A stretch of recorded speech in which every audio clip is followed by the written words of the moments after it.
هذا الصدى 900 وكيلو وربع. أكبر فرخ فيهم واكل ل3 كيلو ونص. هذا كتكوت محمد علي العناني ب31 ونص. كتكوت ب31 ونص.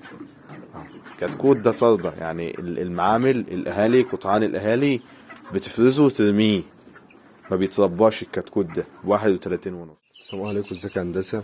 النهاردة العمر السابع في الكتاكيت اهوت، يعني بكرة ان شاء الله نبدأ في الثامن.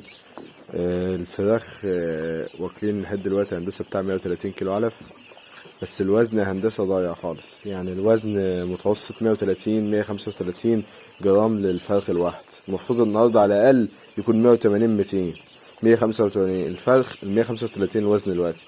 الفرخة مش مقصر معاه في حاجة يا هندسة. كتدفية 4 دفايات في مكان ما يجيبش 30 متر. تهوية من هنا ومن هنا، فاتح في الحيط. كتكوت محمد علي العناني كتكوت زبالة. كتكوت زبالة. الفرخ النهاردة عمره 37 يوم، هعمل لي متوسط كيلو 800، واكل ايه مني 3 كيلو ونص علف.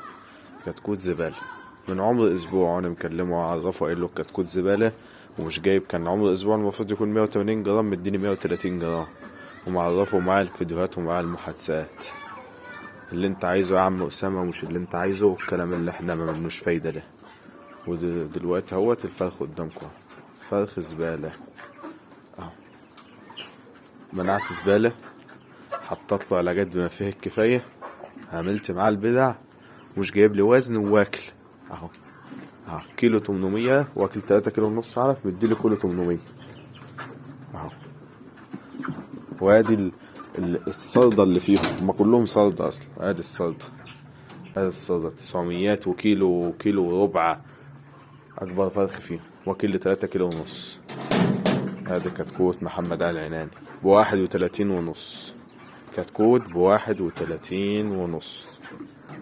كتكوت ده صدى، يعني المعامل الأهالي قطعان الأهالي بتفرزه وترميه، ما بيترباش الكتكوت ده ب31 ونص.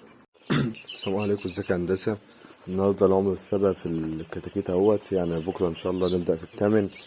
الفراخ واكلين لحد دلوقتي هندسة بتاع 130 كيلو علف، بس الوزن يا هندسة ضايع خالص. يعني الوزن متوسط 130 135 جرام للفرخ الواحد. المفروض النهاردة على الأقل يكون 180 200 185. الفرخ 135 الوزن دلوقتي. الفرخة مش مقصر معاه في حاجة يا هندسة. كتدفية 4 دفايات في مكان ما يجيبش 30 متر. تهوية من هنا ومن هنا، فاتح في الحيطة، ومن هنا فاتح في الحيطة، ومن هنا برضو من على المفارش. الفرخ منتشر في المكان، فرشة كويسة، تهوية كويسة، مية، أكله نظيف، كل حاجة. الفرخ يا هندسة كتكوت مزعلني جامد.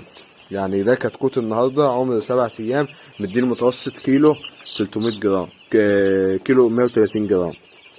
يعني ده يرضي من ده يا هندسة؟ أنا مش عارف، يعني أنا مش عارف، الكتكوت مزعلني جامد.